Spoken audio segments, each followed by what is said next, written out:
Hello everybody, again welcome back to our channel. Today also we have got to another video. In this video I will be showing you how you can simply go ahead and fix Instagram note feature not showing problem. But before we start with our video, please do make sure to like our video, subscribe our channel, and yes, without any further delay, let's go ahead and step into our video.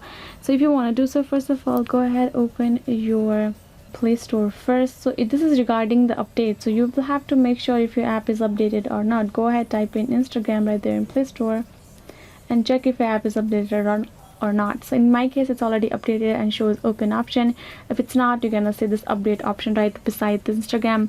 Go ahead, update it, and you will again go back to Instagram and check if that function is showing or not. If that's not the case, then what you're gonna do, simply go ahead, access your Instagram and go to this profile icon, tap on this three horizontal line, go to the settings option, and now you will tap on your account and you can see this switch to professional account. So some functions are available in professional, some are in private. So for that purpose, go ahead, switch to professional if your account is private. You don't have to keep it professional. Once you've done that, again come back and switch to private. So once you switch it up and then see if it works or not, then again you will go back and check if you can find this notes over there or not. So once you're done doing that, if it's still not helping, then you can go back and simply go ahead and reinstall your app once again and you will be done. So yes guys, once you do this three solution as I have showed you over here, you will definitely be able to get that function over there in your Instagram. This will help you out. So yes guys, this is it. I hope this video was helpful. Thank you so much for watching, and yes, I'll see you guys next time.